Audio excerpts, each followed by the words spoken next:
The fabric was soft beneath Penelope's cheek, the thick, worn cotton a familiar comfort against her skin.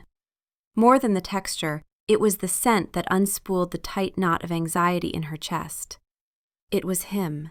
It was Harrison. Pine needles after a hard frost, the clean, sharp smell of ozone before a thunderstorm. And something else, something uniquely his, the warm, grounding scent of absolute authority and unwavering strength. Here, buried in the heart of her nest, she could breathe him in and pretend the vast, cold stone castle around her was a home. She clutched the gray hoodie, the one with the faded sigil of his pack on the chest, and pulled it tighter. This was her 15th acquisition. A blush crept up her neck at the thought. She was a thief. The Luna of the Seven Kingdoms, the Alpha King's chosen mate, was a common thief, pilfering her own mate's clothing like a magpie stealing shiny trinkets. Her wolf, a gentle, quiet creature that had been dormant for much of her life, simply purred in contentment, unconcerned with the morality of the situation. Her wolf only knew that this scent meant safety. It meant protection. It meant mate. And it wanted more. The guilt was a flimsy thing against the primal, instinctual need that drove her. Every night, when Harrison was deep in his work in the study, his brow furrowed over pact treaties and border disputes, she would slip into their massive shared closet. It was a room larger than her entire childhood bedroom, filled with rows of immaculate tunics, formal jackets, and tailored trousers. But her eyes always sought out the small section of comfortable, casual wear he favored when he was away from the prying eyes of the court. His hoodies. She would run her hand over the soft fleece, her fingers tingling as she chose her prize. Her heart would hammer against her ribs, a frantic drum of fear and exhilaration, as she scurried back to her personal chambers with the stolen garment. Then came the ritual. She would carefully fold it, pressing her face into the fabric, before adding it to the growing collection in her window seat. The seat was deep and wide, and she had lined it with the softest blankets and pillows she could find, but the true foundation was the growing pile of Harrison's sweatshirts. It was her sanctuary. When the weight of being Luna pressed down on her, when the judging eyes of the court ladies made her feel like the insignificant Omega she had always been told she was, she would retreat here.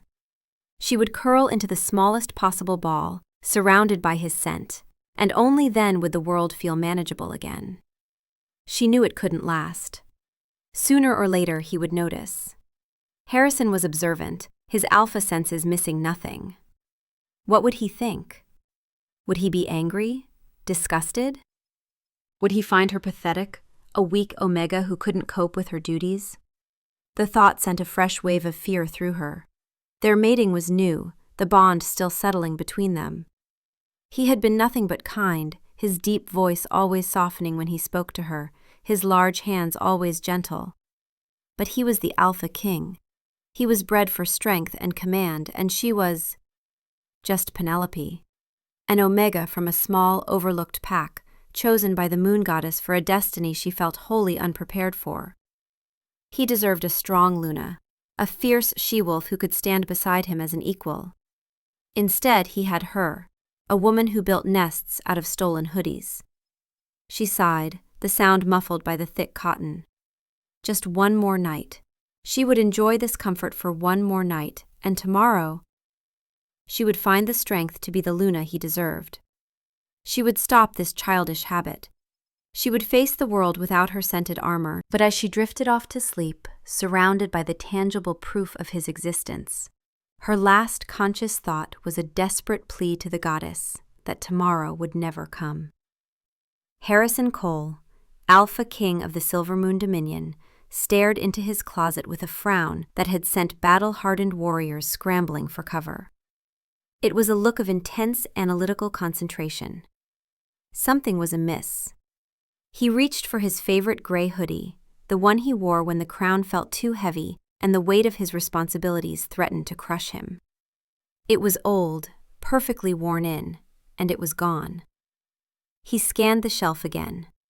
The dark blue one he'd worn last week was also missing, and the black one with the zip front. A slow count confirmed his suspicions. He was missing a significant number of his most comfortable garments. His first thought, logical and kingly, was of a logistical error. Perhaps the laundry staff had misplaced them. He made a mental note to have his beta, Elias, inquire, but as he stood there, the crisp morning air filtering in from the balcony, his wolf stirred within him. It was a massive, ancient creature, a beast of silver fur and golden eyes that had ruled his bloodline for generations. And it did not believe in laundry errors. Ours, the wolf rumbled in the back of his mind, a possessive, primal thought. Something is taking what is ours. Harrison dismissed it with practiced ease. His wolf was territorial to a fault, a necessary trait for an alpha king, but occasionally inconvenient. Still, the feeling lingered. It wasn't anger. It was a deep, unsettling sense of curiosity. This had been happening for over a month.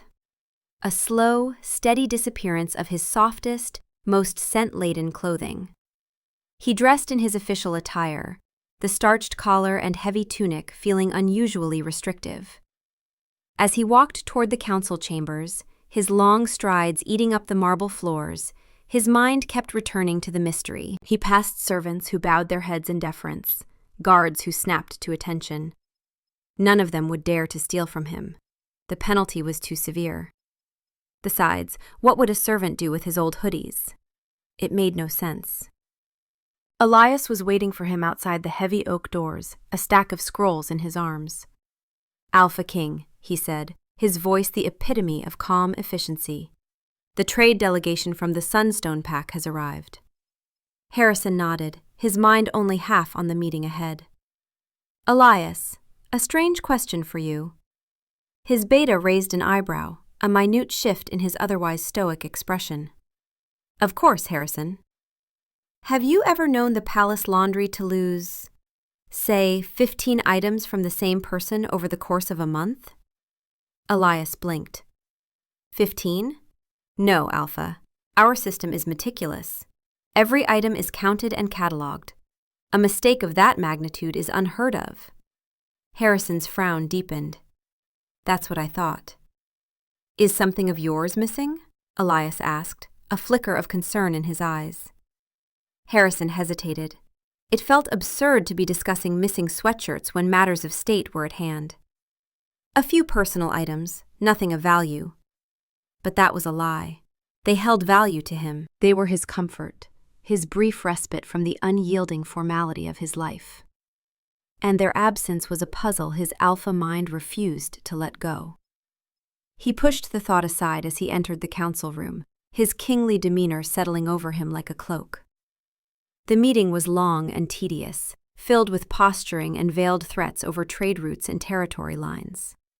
Harrison navigated it with his usual sharp intelligence and commanding presence, but a sliver of his attention remained elsewhere. His senses, heightened and finely tuned, were cataloging the scents in the palace. Lavender and beeswax from the polished floors. Roasted meat from the kitchens. The unique scent signatures of every wolf in his council. And fainter, almost undetectable, was his own scent, drifting from a direction it shouldn't be. It was coming from the royal wing, from the direction of Penelope's chambers. The thought was so unexpected that he momentarily lost the thread of the Sunstone Alpha's argument. Penelope? Sweet, gentle Penelope? His mate. The woman whose scent of chamomile and summer rain was the only thing that could soothe his restless wolf. Why would her rooms smell so strongly of him? His wolf perked up, suddenly intensely interested. "Mate," it growled with satisfaction. "Go to mate." He forced himself to remain seated, to finish the negotiation. But the moment the meeting was adjourned, he excused himself, leaving a surprised Elias to deal with the delegates. He walked back toward his private quarters, his steps silent and purposeful. The mystery of the missing hoodies had just become infinitely more compelling. Harrison's stride was long and purposeful as he moved through the quiet corridors of the royal wing. The faint trail of his own scent grew stronger, a breadcrumb trail leading him to an unknown destination. It was layered, Not the fresh scent of a garment recently worn, but the deep embedded scent of many pieces of his clothing, all concentrated in one area. The trail ended, as he had suspected, directly at the door to Penelope's private chambers. He stood before the heavy oak door, his hand raised to knock, but he paused. A strange reluctance stayed his hand. This was her space, her sanctuary. Since their mating, he had made a conscious effort to give her room to acclimate to her new life. He knew the transition from a small pack to the heart of the kingdom was overwhelming. He saw the shadows of anxiety in her beautiful, expressive eyes, even when she smiled. He didn't want to intrude, to make her feel cornered or inspected. He was her mate, her king, but his deepest desire was to be her protector, and sometimes protection meant providing a safe distance. Yet his wolf was insistent. It paced the confines of his mind, agitated and curious. Our scent is in there. With mate, we must know why. The primal, possessive instinct of an alpha was a powerful current, and it was pulling him insistently toward the door. He lowered his hand, deciding on a different approach. Invading her privacy felt wrong, a betrayal of the gentle trust they were building. He would wait. He would observe. He was a king, but he was also a predator at his core, and he knew the value of patience. He found her later in the royal library, a massive, sun-drenched room filled with the scent of old paper and leather. She was curled in a worn armchair by a window, a heavy tome open in her lap, though she didn't seem to be reading. Her gaze was distant, fixed on the gardens below. She looked so small in the cavernous room, a delicate wildflower in a forest of ancient oaks. His heart gave a painful throb. The moon goddess had gifted him this incredible woman, and yet he knew so little of the landscape of her heart. "Penelope," he said softly, not wanting to startle her. Her head snapped up, her eyes widening. A lovely blush stained her cheeks when she saw him. "Harrison, I didn't hear you approach." "My apologies, I was just passing by." He moved closer, his presence seeming to fill the space around her. He leaned against the towering bookshelf, feigning casualness. "I came to see if you would join me for the evening meal. The cooks have prepared that river trout you enjoy." Her smile was genuine, and it lit up her entire face. "I would love that, thank you." He held her gaze, his own softening. He could see the faint violet smudges of fatigue beneath her eyes. "Are you well? You seem tired." The blush on her cheeks deepened. "I am well, just a little restless lately. I haven't been sleeping as soundly as I'd like." The pieces of the puzzle began to click into place in his mind. Restless nights, his missing, scent-heavy clothing, the concentration of his scent in her room. An ancient, instinctual memory surfaced, something passed down through generations of alphas. Nesting. It was a behavior most common in expectant omegas, but it could also be triggered by stress or a need for security, a primal drive to surround oneself with the scent of one's mate to create a safe space. His powerful, battle-hardened heart, which had never quailed before an enemy army, suddenly felt fragile, as if it could crack from an overwhelming surge of tenderness. She wasn't a thief. She was his mate, seeking comfort in the only way her instincts knew how. The thought was so profound, so deeply touching, that he was momentarily speechless. He had been offering her jewels, gowns, and the status of a queen, when all she truly needed was the simple comfort of his scent on a worn piece of cotton. He felt like the biggest fool in the 7 kingdoms. "Perhaps a walk in the gardens after we eat," he suggested, his voice a little rough with emotion. "The night-blooming jasmine is in season. The air might help you rest." "That sounds wonderful," she whispered. Her eyes shining with an emotion he was beginning to understand was gratitude. She thought he was merely being kind. She had no idea that in that moment he would have single-handedly conquered a rival kingdom if he thought it would help her sleep better. The mystery was solved, but a new, far more important mission had just begun. He had to find a way to give her the comfort she craved without exposing her secret and causing her embarrassment. He had to protect her vulnerability, not question it. As he escorted her to the dining hall, his hand resting lightly on the small of her back, his wolf finally settled. It wasn't pacing anymore, it was purring, a low, deep rumble of pure, unadulterated satisfaction. "Mate is clever," it hummed. "She knows what she needs. We will provide." And Harrison Cole, the Alpha King, knew his wolf was right. He would provide. He would give her a world of comfort, a universe of his scent. He would build her a sanctuary so safe and so complete that she would never feel anxious again. The next morning, Harrison found his excuse. He'd found a rare first-edition book of poetry he knew Penelope had been searching for.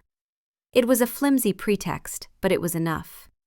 He approached her chambers, the heavy book in hand, his heart beating a steady, determined rhythm. He knocked, and her soft voice called for him to enter.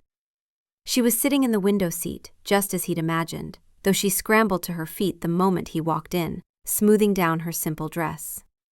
Her movements were quick, almost frantic, and she subtly positioned herself in front of the window seat, as if to shield it from his view. But it was too late. For a single, fleeting second, he saw it. The nest. It was a masterpiece of instinctual comfort. His gray hoodie was there, right in the center, a soft throne. Arranged around it were the others, the blue, the black, the dark green, interwoven with the silkiest blankets and downiest pillows in the castle. It was a swirl of soft textures and muted colors, and the scent of him, his scent, rose from it like a warm, comforting cloud. He could smell chamomile and rain in the room, her scent, but it was almost completely enveloped by the concentrated essence of pine and winter storms. It was the most beautiful, most heartbreakingly vulnerable thing he had ever seen. He forced his eyes to meet hers, keeping his expression carefully neutral, though inside, his wolf was preening with pride and a fierce, gut-wrenching protectiveness. He wanted to cross the room, gather her in his arms, and bury his face in her hair. He wanted to tell her she never had to hide her needs from him, but he saw the flicker of panic in her eyes, the fear of discovery, and he knew that would be the wrong move. It would shame her, and that was the last thing on earth he wanted. So he played his part. He smiled, a slow, gentle smile that he reserved only for her. "I was in the east wing of the library," he said, his voice calm and even. "And I remembered you were looking for this." He held out the book. Her eyes widened, her fear momentarily replaced by delight. "Oh, Harrison, you found it! I've been searching everywhere!" She took the book from him, her fingers brushing against his. The brief contact sent a jolt of warmth through him, a spark from the mate bond that was always humming just beneath his skin. "Thank you," she whispered, her gaze dropping to the gilded cover. This is incredibly thoughtful." "It is nothing," he said, his tone sincere. "Your happiness is important to me, Penelope." He let his gaze drift around the room, a casual, sweeping glance that deliberately avoided the window seat. "You have made this room your own. It feels warm." Her eyes darted toward the nest and back to him, her posture still tense. "I'm trying to," she said quietly. "The castle is so large. It's nice to have a small space that feels like mine." Mine. The word echoed in his head. The room felt like her, but it smelled like him. It was a perfect fusion of their two selves, a testament to the bond that tied them together. He knew then that he couldn't just let this be. He couldn't allow her to continue stealing his things in secret, living with the fear of being caught. An alpha provided for his mate. It was the most fundamental law of their nature. His provision couldn't just be a crown and a title. It had to be this. It had to be the comfort and security she was so desperately seeking. He stayed only a moment longer, making polite conversation before excusing himself. He needed to put his plan into motion. As he walked away from her door, the image of her nest was burned into his mind. The sight of his worn, faded hoodie at its heart had triggered something deep within him. It was a symbol of her trust, her need. She hadn't just taken his clothing. She had taken a piece of him to keep her safe. A low purr rumbled in his chest, so deep it was almost silent. The fierce, possessive Alpha King was completely and utterly undone by the sight of a fragile nest built by his gentle Omega. He wasn't angry. He wasn't annoyed. He was honored, deeply, profoundly honored. And he was about to prove it.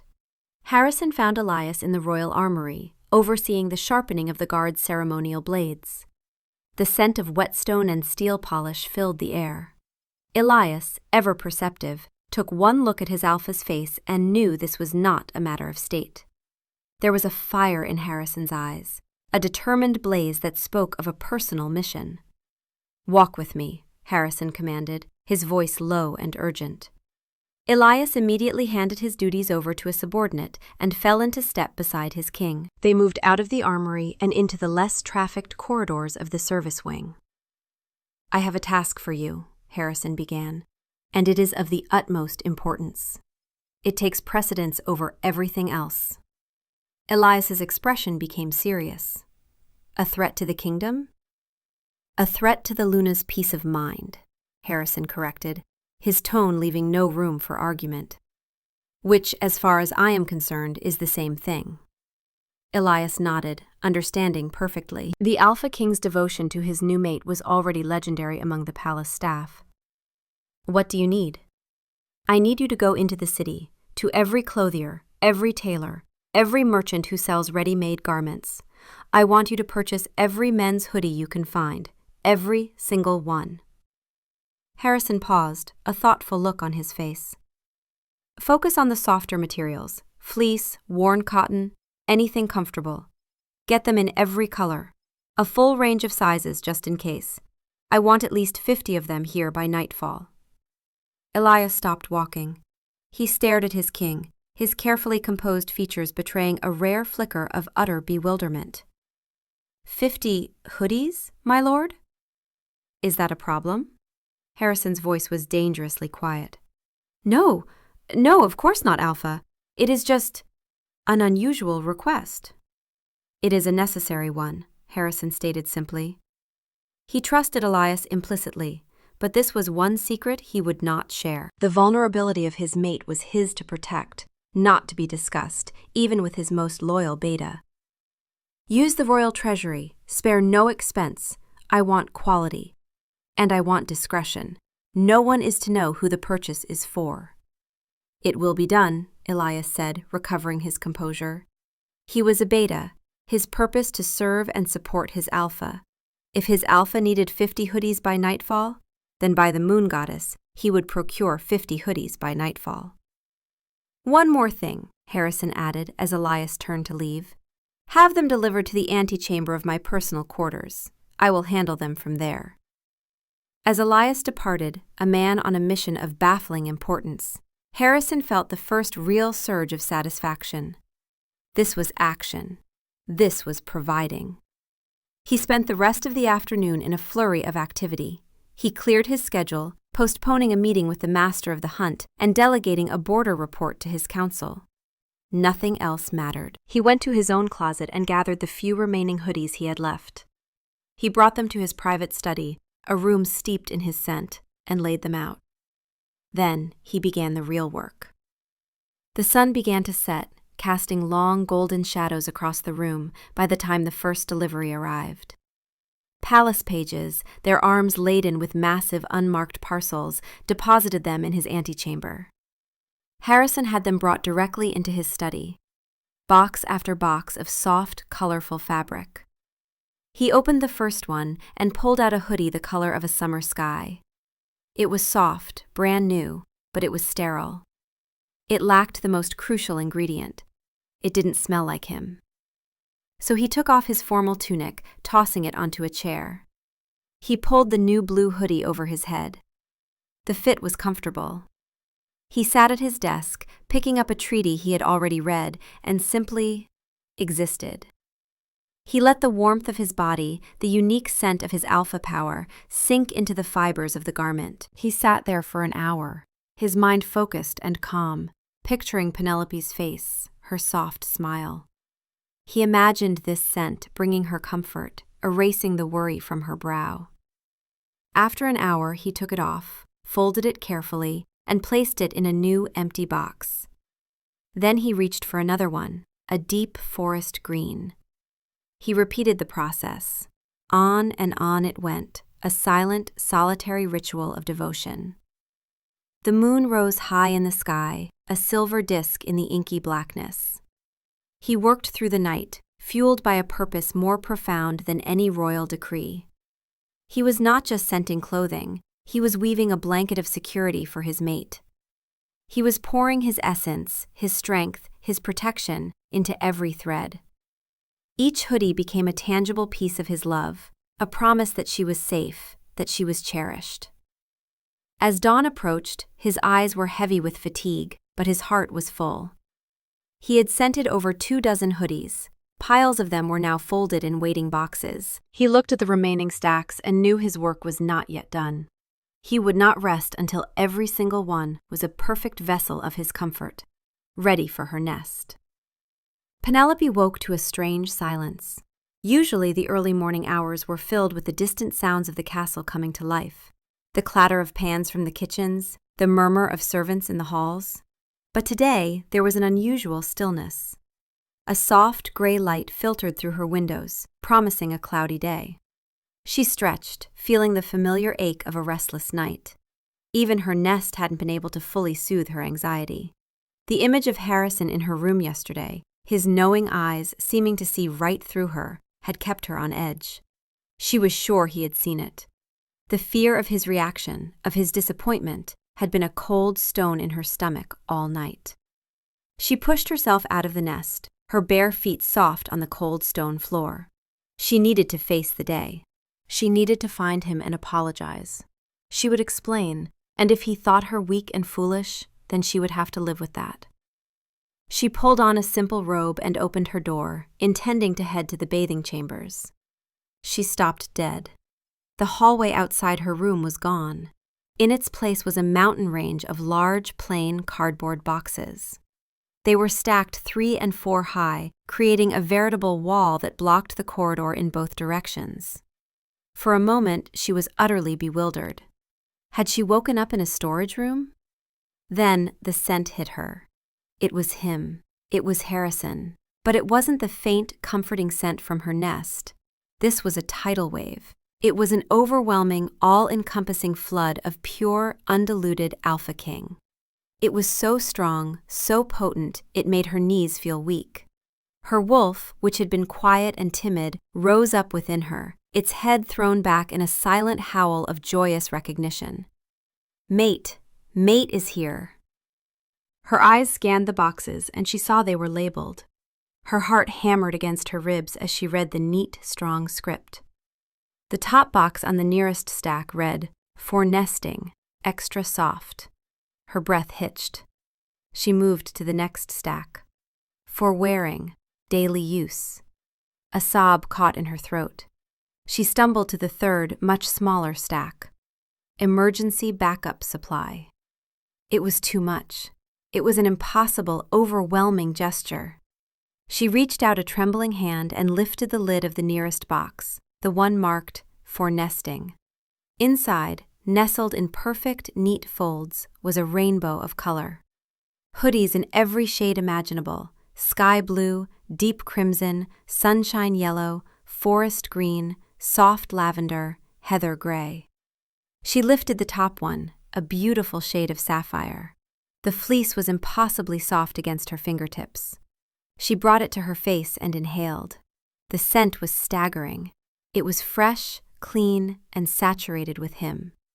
This wasn't a hoodie he had worn for a day and discarded. This was a garment that had been deliberately, meticulously scented. It felt as if he had poured the very essence of his being into the fabric. Tears streamed down her face, hot and silent. He knew. He had seen her nest, and he wasn't angry. He wasn't disgusted. He had understood. He had seen her secret, vulnerable need, and his response was not to mock it, but to meet it with an abundance so staggering it stole her breath. He hadn't just accepted her quirk, he had embraced it, provided for it, and honored it. This wasn't just a gift of clothing. This was a statement. He was telling her, in the clearest way he could, I see you, all of you, and I will keep you safe. She sank to her knees in the hallway, clutching the sapphire hoodie to her chest, and wept. They were not tears of sadness or fear, but of profound, earth-shattering relief, and a love so immense it felt like it could tear her apart. The small, insecure Omega, who had spent her life feeling like she was not enough, had just been cherished by the most powerful alpha in the world, in the most tender, thoughtful way imaginable. In that moment, surrounded by boxes filled with his scent, she felt more like a queen than she ever had wearing a crown. After the storm of tears subsided, a single, driving purpose took root in Penelope's heart. She had to find him. She had to thank him, to show him what this impossible gesture meant to her.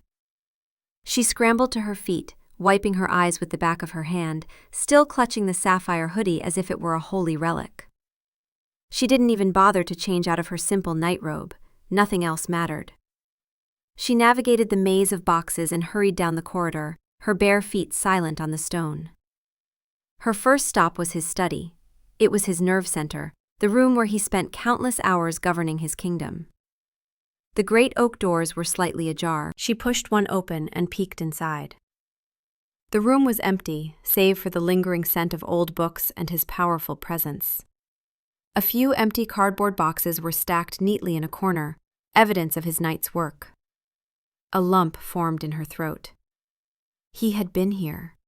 He had done all of this himself. She turned and headed for the council chambers, thinking perhaps some early morning emergency had called him away. But the guards at the door informed her that the king had not been seen there all morning. He wasn't in the throne room, nor the dining hall. She checked the training grounds, a vast expanse of packed earth where the warriors practiced. The clang of steel on steel rang through the air, but Harrison was not among them. A small seed of worry began to sprout. Where could he be? He was a man of routine and duty. For him to be missing from his usual posts was unheard of. A passing servant, an elderly she-wolf with kind eyes, saw the distress on Penelope's face. "Are you looking for the Alpha King, my Luna?" she asked softly. Penelope nodded, clutching the hoodie tighter. "I am. I can't seem to find him anywhere." The old wolf smiled. "He retired to his personal chambers very late last night, my dear, or rather, very early this morning. Looked utterly exhausted, he did. The Alpha works too hard to secure our peace." His personal chambers. Their chambers. Of course. He was likely sleeping. She felt a pang of guilt for her frantic, unannounced search. She shouldn't wake him. But the need to see him, to be near him, was a physical ache. She would just peek in. She would just look at him and leave. That would be enough. She made her way to their shared suite, her heart thudding in a slow, heavy rhythm. The large, ornate doors were unlocked. She pushed one open and slipped inside. The main sitting room was empty, tidy and silent. The grand bed in the sleeping chamber was turned down but untouched. His scent was stronger here, a familiar comfort that wrapped around her. But he wasn't here either. There was only one place left, the closet. The place where her secret habit had begun. She padded softly across the thick rug to the closet door. It was slightly ajar, and a soft light spilled out from within. She hesitated, feeling like an intruder all over again. But a strange sound from within pushed her forward. A soft, rhythmic breathing, the sound of deep, exhausted sleep. She pushed the door open gently. The sight that greeted her stole the breath from her lungs and shattered her heart into a million pieces, only to reassemble it into something stronger and more full of love than before. The walk-in closet was enormous, lined with dark wood and filled with his clothes. But in the center of the floor, on a pile of what must have been the last of the unsanctioned hoodies, was Harrison. He was fast asleep, slumped against a row of shelves. He was shirtless, dressed only in a pair of simple trousers, his magnificent muscular torso exposed. One arm was flung over his head, the other loosely clutching a soft, heather-gray hoodie to his chest.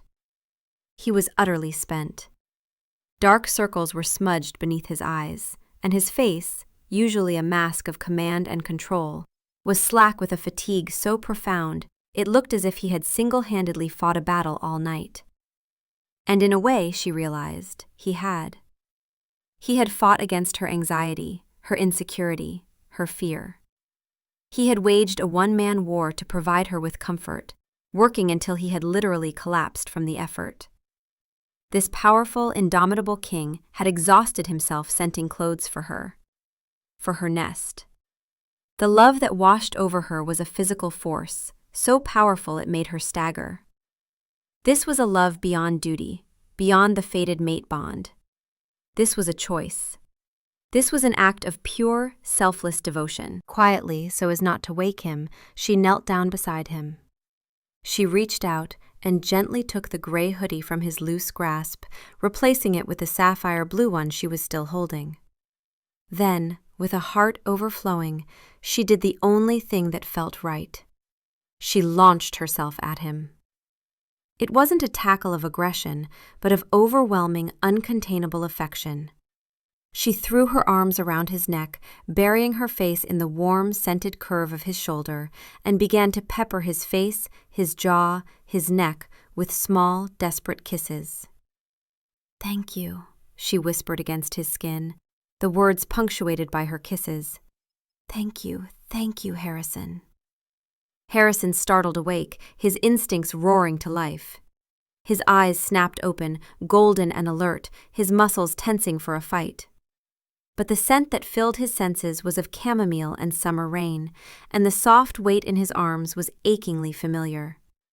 It was Penelope, his mate. His mind, fuzzy with exhaustion, struggled to catch up. He was in the closet. He'd been scenting the last batch of hoodies and must have fallen asleep. And now Penelope was here, her arms wrapped around him, her soft lips pressing against his skin, murmuring her thanks. He relaxed instantly, the tension draining out of him as a deep, rumbling purr started in his chest. He wrapped his arms around her, pulling her fully onto his lap, holding her close against his bare chest. "You found them," he murmured, his voice thick with sleep. "I found them," she confirmed, her voice choked with emotion. She pulled back just enough to look at him, her beautiful eyes swimming with unshed tears. "Harrison, I don't have the words. No one has ever done anything so thoughtful for me in my entire life." He reached up, his large, calloused thumb gently wiping a tear from her cheek. "My wolf saw a need, Penelope. My alpha instincts, they couldn't ignore it. It is my honor to provide for you, in all things." "But this is so much more than providing," she insisted, her hands framing his face. "You understood. You didn't think I was weak or strange for my nest." A slow, warm smile spread across his face, a smile that made his eyes crinkle at the corners. "Weak? Penelope, my love, I have never seen greater strength. You are navigating a new world, a new life, with grace and courage. If taking a piece of me, my scent, gives you the sanctuary you need to do that, then my entire wardrobe is yours. My entire being is yours." The purr in his chest intensified, a vibration she could feel deep in her bones. "My wolf, it loves that you seek comfort in my scent. It's the highest compliment you could pay it. It means your instincts recognize me as your protector. It means you trust me to keep you safe, even when I'm not there." His confession unraveled the last, tightly wound knot of her insecurity. He didn't just tolerate her need, he celebrated it. It was proof of their bond, a source of pride for his alpha wolf. She leaned in and pressed her forehead against his, closing her eyes. "I do," she whispered. "I trust you more than anything." They stayed like that for a long moment, simply breathing each other in, surrounded by the evidence of his devotion. The grand gestures of kings usually involve jewels and treaties, but Harrison's grandest gesture was a pile of soft cotton, a sleepless night, and a closet filled with the promise of safety. "You must be exhausted," she said, her voice soft with concern as she pulled back again, taking in the fatigue etched on his face. "You stayed up all night." "I would stay up 1,000 nights if it meant you would feel secure," he said, his voice a low, sincere rumble. "But," he added, a playful glint in his golden eyes, "I admit I could sleep for a week." She smiled, a real, radiant smile that felt like the sun breaking through the clouds. "Then come to bed. Let me take care of you now." He allowed her to pull him to his feet. He swayed slightly, the depth of his exhaustion finally hitting him. She wrapped an arm around his waist, supporting him, and a swell of pride went through her. She was supporting him, the strongest wolf she knew. They walked out of the closet together, leaving the last pile of hoodies for later. He was the alpha king, and she was his omega mate. But in that moment, they were simply two halves of a whole, finding balance in each other's care. Harrison slept for 12 straight hours, a deep, restorative sleep he hadn't allowed himself in years. Penelope stayed by his side the entire time. She brought a few of the newly scented hoodies, a soft lavender and a deep charcoal gray, and added them to the blankets on their bed, creating a small, temporary nest for him. She sat in a chair beside the bed, reading the book of poetry he had given her, content just to watch the steady rise and fall of his chest. When he finally woke, the late afternoon sun was slanting through the windows. His golden eyes found her immediately, and the smile he gave her was warm and free of the burdens of his crown. "You stayed," he said, his voice still raspy. "Always," she promised. That evening they worked together. Harrison, now fully rested, helped her carry the boxes into her chambers.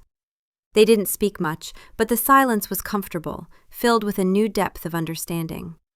He would open a box, and she would take out the hoodies one by one, her expression one of pure, unadulterated joy. She held each one to her face, breathing in his scent, before carefully folding it and placing it into her nest. The window seat was soon overflowing. It became a true sanctuary, a pillowy mound of soft color and overwhelming comfort. Penelope had never felt so rich. She watched as Harrison opened the box labeled, "For Wearing," a thoughtful frown on his face. He sorted through them, pulling out a few in shades of blue and gray that he knew were her favorites. "These," he said, setting them aside on her dresser, "are for you to wear, so you can carry my scent with you, like a shield, when you are out in the world." The sheer thoughtfulness of it made her heart ache with love. He hadn't just provided for her secret, instinctual need. He had considered her public life as well, giving her a way to feel safe even when she was away from her sanctuary. "And the emergency supply?" she asked, gesturing to the last small stack of boxes. A roguish grin touched his lips. "That's for my own peace of mind, to ensure we never run out." Over the next few weeks, a new, comfortable rhythm settled over their lives.